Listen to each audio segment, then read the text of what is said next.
My guest on our discourse today is the candidate of the Accord Party in the November 6th governorship election in Anambra State, Dr. Godwin Maduka, United States-based medical doctor, businessman, and philanthropist. Thank you so much for joining us. Thank you very much. It's been an experience for you, expectedly, traversing the length and breadth of the state, getting ready for the big day, November 6th. What has it been for you in the campaign trail? Actually, it has been interesting. I mean, it's going to about 2 years now, or 2.5 years, from running for the primary and now getting into the general election. It gave me the opportunity to go to every town in Anambra State. I actually went to as far as Anambra West. The only way to get there is use the speedboat. And then coming back, it becomes pitch black. And it's kind of a little bit dangerous, but I had the opportunity to meet everybody in Anambra whom I need to govern. So it has been interesting. It has been also been fruitful for me to know my people. And you said over 2 years period you have been moving around. Before the primary election, we learned you have also moved around, and this time around you are continuing to move on water, on land, mountainous area, and all that. Yes. So, you know, prior to, I never knew that I would even get into governance. It's out of necessity that I showed up. Prior to running for the governor of Anambra State, I've been going around as well. One of the things that I did in the past, trying to reach everybody in my state, is being the first person, government or individual, to give 183 communities in Anambra State and give them palliative for the coronavirus. So, and my philanthropy have taken me far and into Anambra State, but I never had the opportunity to go everywhere until now. I'm here to say that I'm the only only candidate that have been to those forgotten places of Anambra State. They are Anambra West people, namely people like Ode, Nzam, Orumbanasa. Okay, and when you go forgotten, there, you said forgotten. They're forgotten. They've been forgotten by forgotten by the government or by who? By the government, mostly by the government, in terms of infrastructures that need to be on ground. Okay, you go over there, you think they're from Kogi State. I mean, I didn't see anything that would reflect. It's almost like what is in Orumba. So what promises did you give them when you got to those places? Because they want to see how you will transform their lives. I told them that upon becoming the governor, first of all, we shouldn't be traveling to them through the water only.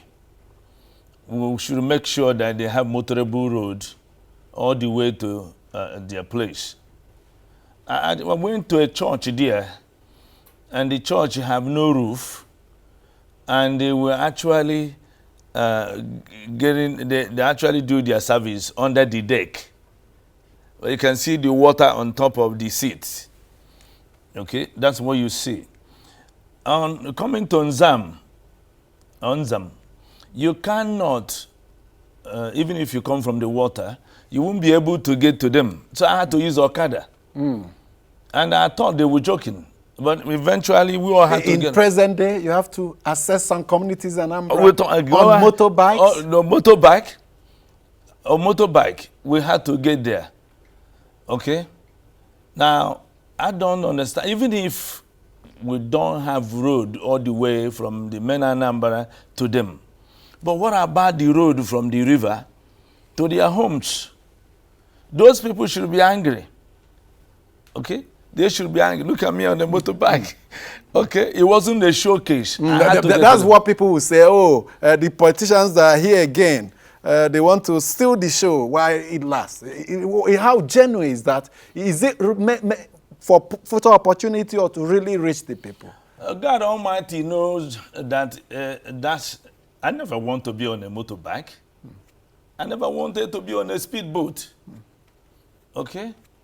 But if you're going to govern a state, you have to see every one of them. I never wanted to be on Okada. What will I be on Okada doing? I mean, we almost failed 2 or 3 times. Don't know what kind of photo op that will be. But there's a problem in Anambra State. And somebody telling me this mirrors part of most of Nigeria, not just Anambra. We have to bring sanity to governance. Anybody can run for governor of Anambra for now. But we are praying to God. Don't give us anybody that don't care about people. And if you're unfit to serve the people, don't come out. Another thing is that they say politicians campaign in pros and no, I'll get it right. The nature of your campaign is different from when you get to office. Now, if you get to office, would you revisit these areas? Would you also go to engage with them as a governor, not just going to campaign for their votes, but going to meet with them to really decide on how to improve their livelihood? You know, I'm actually doing an extension of what I've been doing for more than 20 years. There's no difference for me from being a governor or being a philanthropist. I'm not here for money or power or anything. I plan on winning this governorship because I don't see any other alternative. Everybody else you see here in Anambra now, all the candidates, very brilliant people. But something set me aside from them. I came home purposely to serve my people and to bring sanity to governance. Okay? I mean, if you're, I'm not putting anybody down, but if you're a governor, you're going to make sure that social welfare is in place. You said you came home. You've been based in the United States. Would that not count against you? Some would say, a returnee, he doesn't really understand the problems of the state. Yeah, I understand the problem of the state more than any candidate right now. Yes, I schooled in America. I'm proud of it. I'm a triple professor of surgery, anesthesia, and pain management. I own 6 hospitals in America. They did me well. That country did me well. I also learned the best way to live. Now, I've been there close to 40 years, but 30 years of the 40 I've been home. I'm telling you, I've been coming home more than people that live in Abuja. That visiting your village. I'm from Anambra. I live in Abuja. So what you're saying is that you visit home more than I do? Of course. Of course. See, God gave me that grace. I was able to come home. That's why Is it on monthly basis or what? No, not necessarily monthly. Who comes home every month? Now, I mean, I've been coming home more often than ever to be able to do what I have done. Anybody can go to Muchukwu and realize the kind of capital-intensive development I did in that town, especially building the tallest medical research in Africa. We'll get to that, the issue of philanthropy. Where does it meet with governance? We'll get to that, but you said Anambra has a problem. Yes. What are those problems? The problems is it starts with the infrastructures, the road and bridges, the social welfare, all those that I will enumerate. Okay, we're the richest state. We have more billionaires per capita than any other state. You understand? And when you see this type of money that we have, which we're not bringing home, it makes me sad and leaving us devoid of progress. So what the problem that Anambra have, number one, was have the roads. Road is the worst ever. You can see, you can't go anywhere. How do you plan on growing the economy if you don't have that? We have security issue that makes me want to throw up. Okay, how can you, both of us are from Anambra, how do you really want to tell anybody now here in Abuja you're from Anambra without them looking at you as a people from the war zone? Okay, we're doing them no service. This is the pride of Igbo land, Anambra State. But we are looking like a laughing stock. Some of us take a cover all the time. The governor's convoy was just attacked and people died. Okay? That was just yesterday. Yes, it's a security issue. So we need to rescue this now before it gets out of control. But I'm here to say that if Anambra is not at peace, Nigeria is not at peace. Because we're the pride of the nation, we're the life wire of this country. Both in any area of endeavor. Anambra being the light of the nation. We should go back to find out what is going on. Okay, the federal government, I'm calling on them also to come back to Anambra and stop this. Because if Anambra is not safe, you're not. Okay? So what are you going to change this state of affairs? That's the question a lot of people want to hear from you. What's that magic one? You said you're different from the other eligible candidates. What makes you different? What makes me different is, number one, I grew up in the village. I saw poverty growing up. I, for one, trying to get money for school fees, fell from the palm tree at least 8 times. You understand? Tapping the wine or what? No, not the wine, the palm fruit. The palm fruits, okay. To be able to get the oil and sell and carry it on my head. I've seen the worst that any child can see. That alone makes me different from my people that are running with me or against me. Then, from there, I went to America by an accident. It's my younger brother, who is now dead, that gave me 5,000 naira, with which I went to America and schooled the rest of my education from bachelor's in chemistry, doctorate in pharmacy, doctorate in medicine, Harvard education, all full scholarship. Okay? While I got there, I studied the land, I studied the people. Okay? And established one of the best medical institutions in US. I own 6 hospitals. Okay? And when you see that, that makes me different too. I came back home. Akuluono, one of Anambra, Meaning? meaning bringing wealth home. So you studied the United States. You saw what makes that country a prosperous nation, and that is what you want to transform Anambra. Of course, because I built a piece of US in my town. I don't know any other evidence. Economic evidence 2021. That's the campaign slogan? That's it. The evidence you see. And I don't know anybody else that running for the governor that have done what I have done.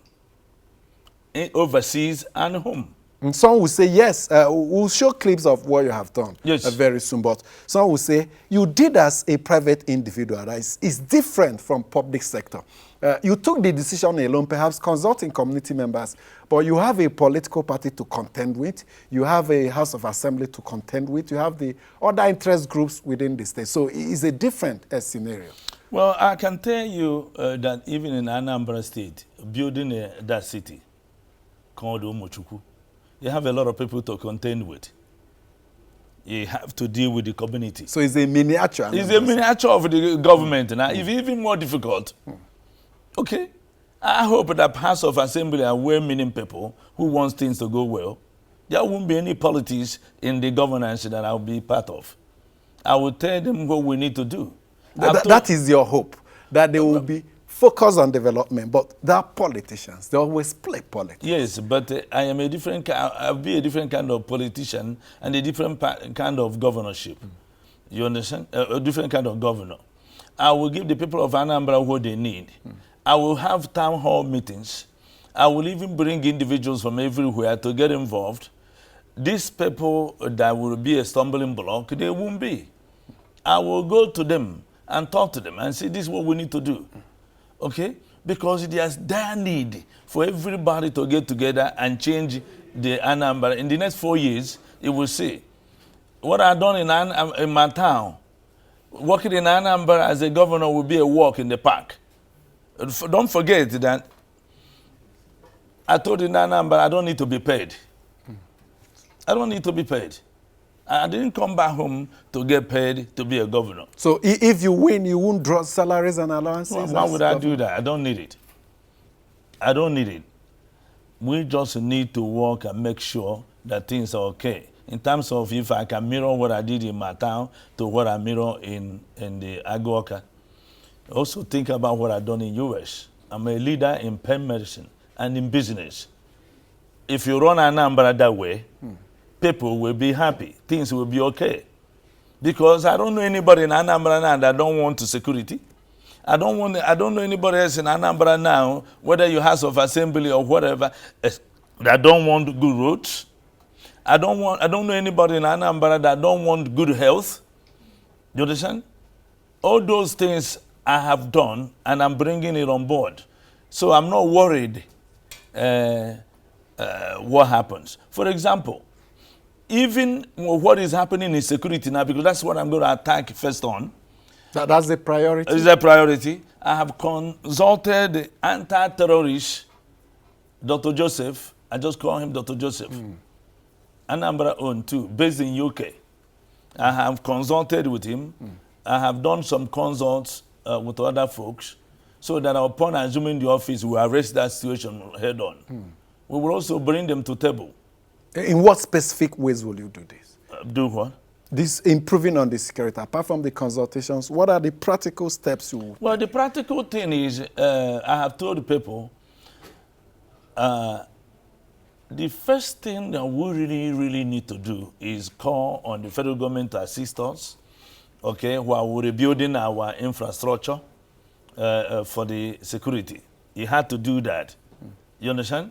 Because does it include setting up a state security outfit? Of course. Of course. You got to make sure you can defend yourself before you talk. Okay? Once we do that, I'm going to bring them to the table. We know who they are. They're not hiding either. That's the government. No, I'm talking, yeah, the government and everybody else that is involved. And we need to find out why are these people so angry. Nobody have given us that answer. As a governor, I'll find out. Okay, it could happen in Beresha, and we had all those people for so many years, and now there's peace. There will be peace in Anambra State. So a form of negotiation. You got to negotiate, but if you beef up your security, then you negotiate. You understand? You can't negotiate on a weak knee. You negotiate. They are our brothers that are killing, and our brothers are being killed. Our people. So those things will be done. Okay? It's not that hard, really. But you know what? Who is doing the negotiation? Okay?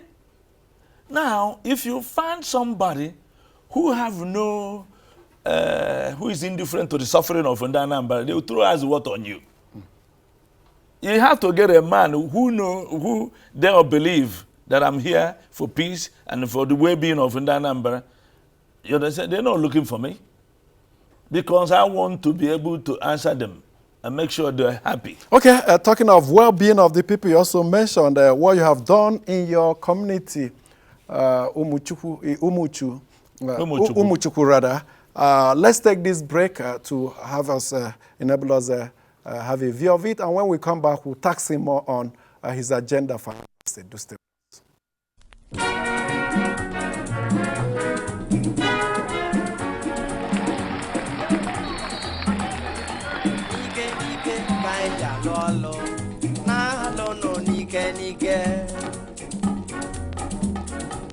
Nike kaija lolo na lono nike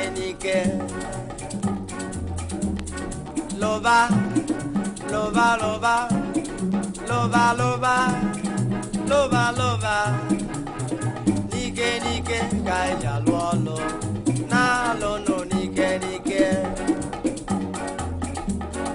loba loba loba loba loba loba loba loba ewo nike kaija lolo na lono nike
Now, those are projects undertaken by Dr. Godwin Maduka, party governorship candidate in the forthcoming November 6 elections in Anambra State in his community. Now, this is what he says he will extend to the rest of the state. But the first impression is that, are these projects not elitist? Are they connected to the people? Are they projects that the people will benefit directly from? Yes, you know, living for US around 1982, our town, even though we're part of Anambra, nothing was coming there. I mean, we are the border town between Abia. There was no motorable road, and it was basically a jungle. You understand? And growing up in such environment, and then you go out and God bless you and give you the best of education and the best of wealth. The first thing you will do is to come back and change that, because that's my home. Okay, so for the people, that we started by training a lot of people in schools. That was the first form of intervention? The first intervention was actually in the area of religion. We had a Thatch House as a church. Okay, we built this. If you go there, you look like a basilica now. We built a church for the Anglican and Catholic. We built for the reverend houses for both denominations. We were able to bring the monastery from America, St. Louis, precisely. And then you moved into education? Yes, and then I moved into education, which we built the elementary and secondary school. We have open university participation. And that's it. And then we go area of security. We built divisional police headquarters and built barracks for them, officers' mess, both for SACs then and for regular police. We went to the area of jurisdiction. We built the magistrate court and the high court, the best in West Africa. You can look at it. Then we moved the area of course, road. I basically brought a lot of equipment from Houston and did the trial road into Abia and into the neighboring towns. So and built two bridges as well. We set up to build a modern city. And that's what we did. A place of assembly, a place of worship. We built what they call town hall, which is where people come to have their meetings. Those are philanthropic activities. At what point did you take a decision to move from philanthropy to public sector to govern the rest of the state? Yes, I also don't want to forget one, because I was so poor when growing up. I made sure nobody in my place will be poor. So anybody that don't have home, will build them home. Okay, 5-bedroom house. So they'll have to go outside to use a restroom. So from what point do philanthropy turn into governance? That's a good question. You know, I used to tell my colleagues overseas, stop complaining. Okay, you will be here, be the best analyst. Oh, this governor did this governor did that, this one did that. Well, don't go home. But I came here under the call of you, President Buhari. We went to meet him in United Nations in New York. All the prominent men and women of Nigeria that are residing in U.S. in different endeavor were invited. What year was that? Not quite clear, maybe about 4 or 5 years ago. Okay. You know, so we went down there. He told us to come home, get involved. We're bringing in $25 billion every year, all the Nigerians in diaspora. In remittances. Yes. He said, but you guys need to come home, get involved in the government, get involved in your communities, get involved. So that's what I took it serious. Okay, because there are some things I can criticize, but I'm not going to criticize anybody because I haven't been there. You understand? But I know there are some things that I need to be done well. I need some things that I need to do. So that's why I went from philanthropy. My philanthropy is still going. I'm still training a lot of people in school. I'm still building for people. It didn't stop because I'm running. And it will continue even when I become a governor. So that's the point I decided, okay, I need to listen to the president. Okay, and really believe that Nigeria is beginning to bring their sons and daughters home.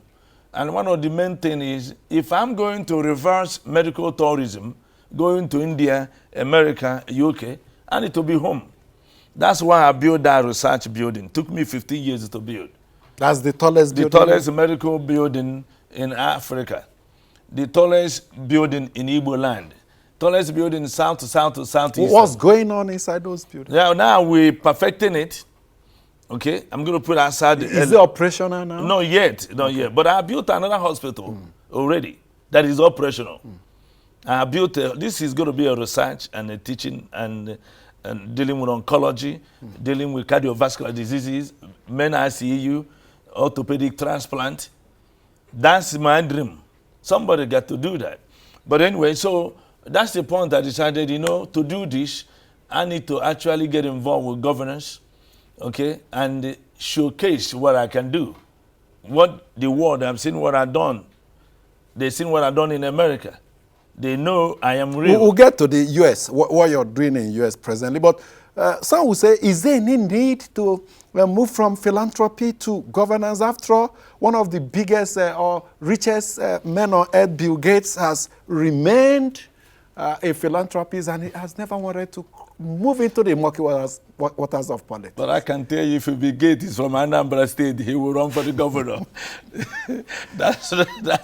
We say, that's one of the people I adore. You know, I pray to God, give me 10% of Bill Gates money or less. Let me change, and this is God, the truth. And God did that, and then I went home and did it. But Bill Gates cannot run for any office because he have some well-mannered, seasoned people that care. America is a place people care. You do have some people that have problems, but when you go there, you look at their society. Their people in power are kept in check. There's somebody making them. You can't have a governor who can just spend anything he wants to. Nobody's looking into it. That needs to change in Nigeria. Okay? So when the money comes, we should be able to account for it. You can't just give him to do whatever he wants to do.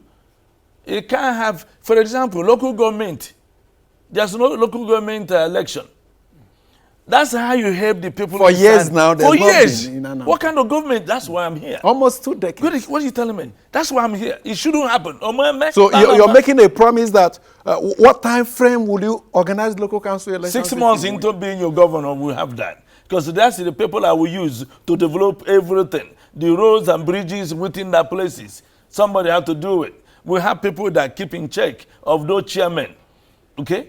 It doesn't make sense. I mean, our judiciary. How come I'm the one that built the best high court in Anambra? Give the money to the judiciary people. Let them do what they need to do with it. That's a financial autonomy for them. Yes, give them that. But we checkmate them. Okay? Make sure that it's being... That's why there's so many loopholes. IGR. The money that comes from the markets in Anambra State. Okay? Do you think they are well accounted for? No, I don't believe that. I don't believe that. It's not the fault of any governor or whatsoever. It's the fault of the system. So if you have system in order, I'm coming to be the executive governor of Anambra State. I'm not coming to be the executive financial advisor. And if that is so, treasurer. then generating resources and not depending on federation accounts will be crucial here. Expanding your internally generated revenue. What are your plans for this? Well, first of all, we got to make sure there's no loopholes in that internally generated revenue. We're going to get some money from the federal government. But I'm here to tell Ndi Anambra, you look at me, I'm going to make sure close to 50% of the money we will use to rebuild Anambra will come from overseas, from foreign investments. I've been there. I know what to do. Okay? I can say that I'm the only man sitting in here that can go to any country in the world. Soliciting for help. Others will queue up for the visa before they go.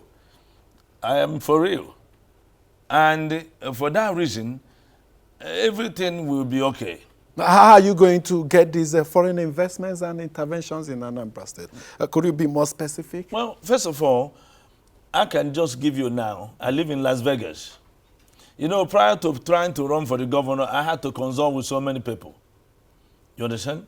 So there are some people, just Nigerians in diaspora alone, give them the level field and let them to come here and invest.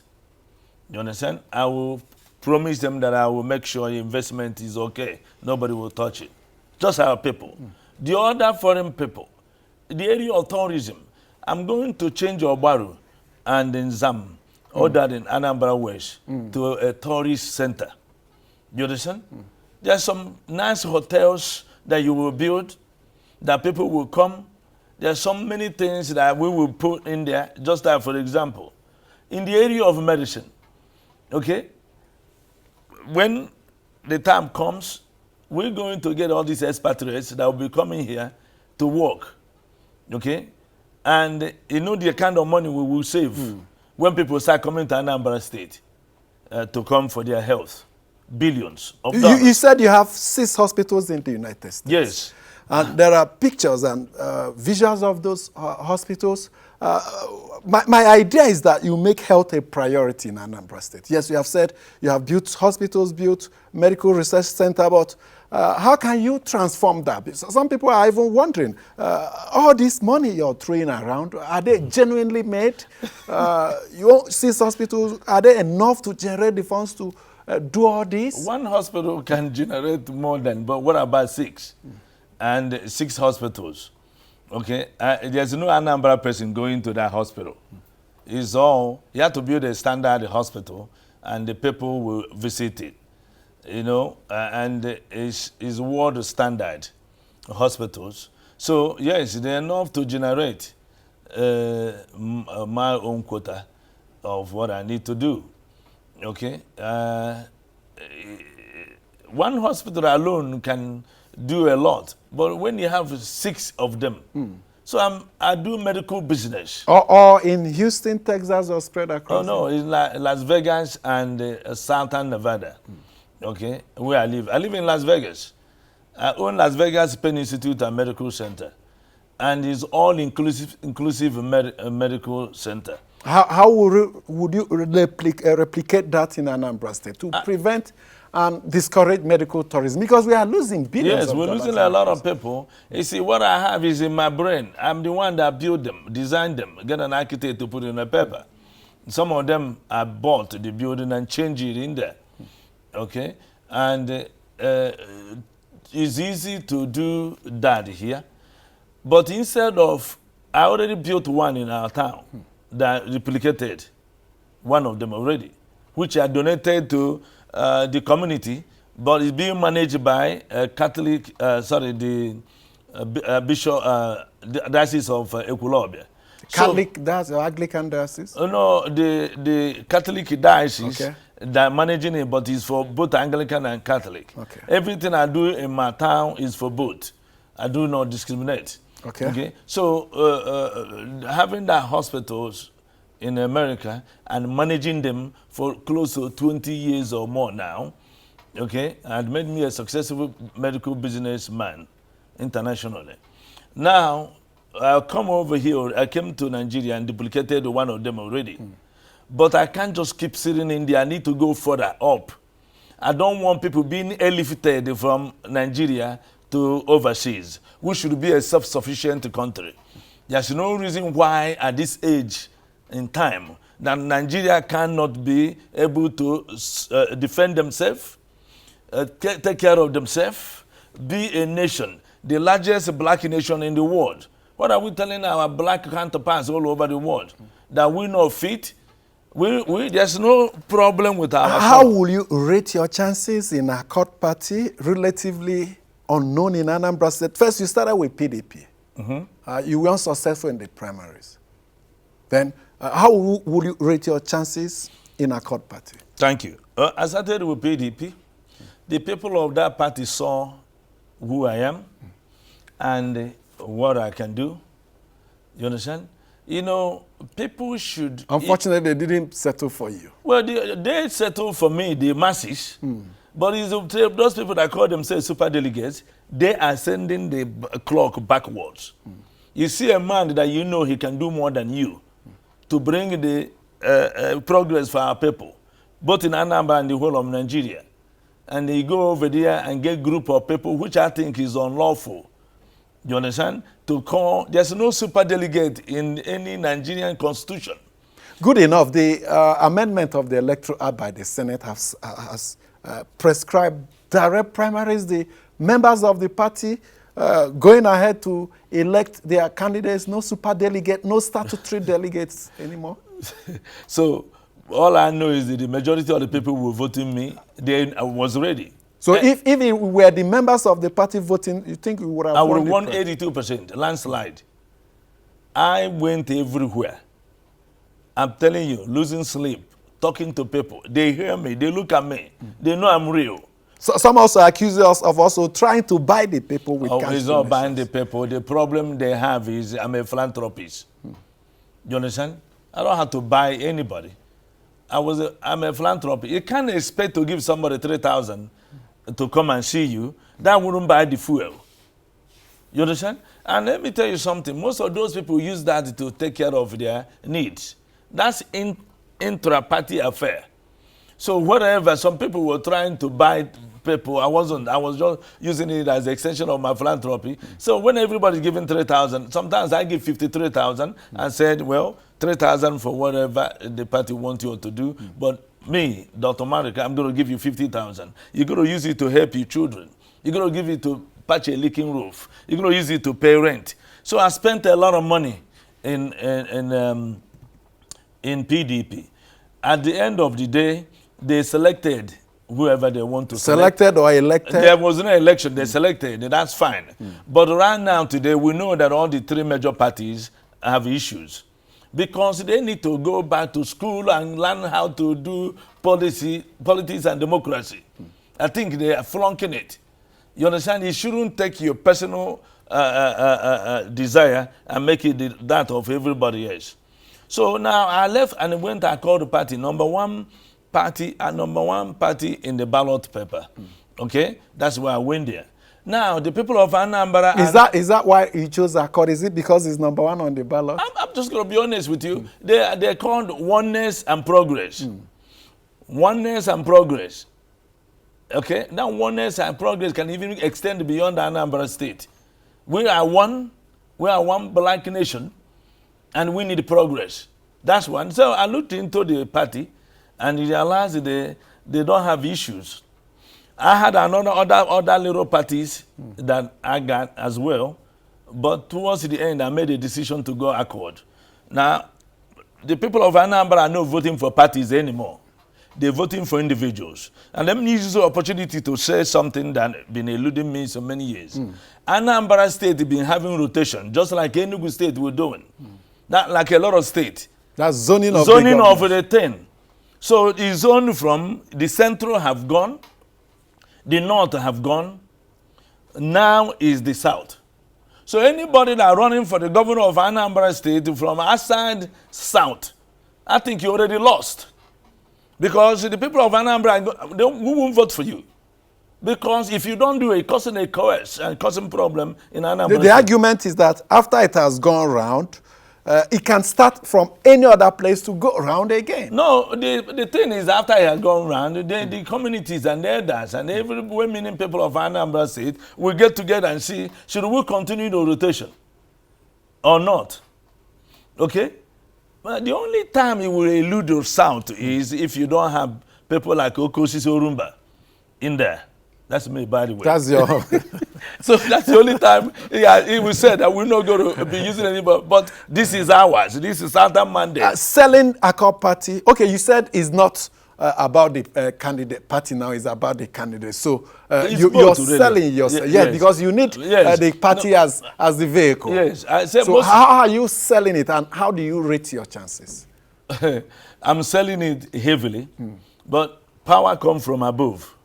And I already asked my God to make me a governor so that I can change what is happening in Nigeria, in Anambra, and in Nigeria. Instead of waiting for me to come from US, I will sit in here and help develop this country. especially in the area of medicine.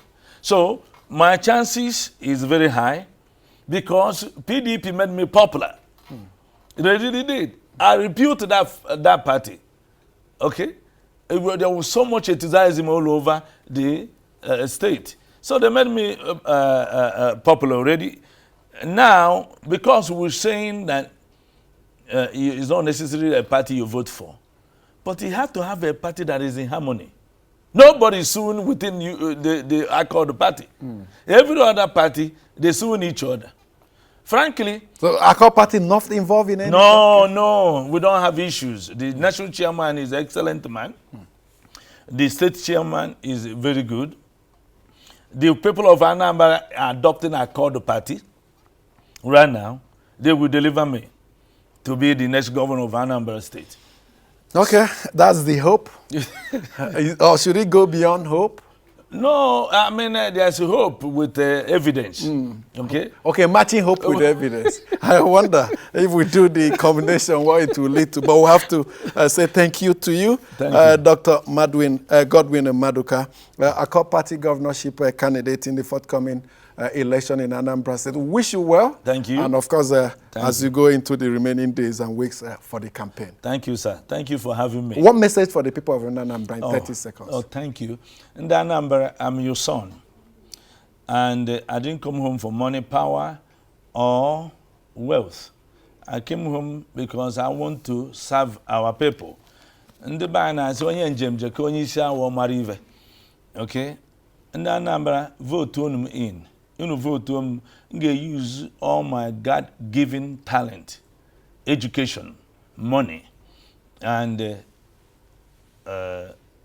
oneness to serve you. Thank you so much, Dr. Godwin Maduka, Accord Party governorship candidate. Thank you. Thanks for checking out SYMFONI on YouTube.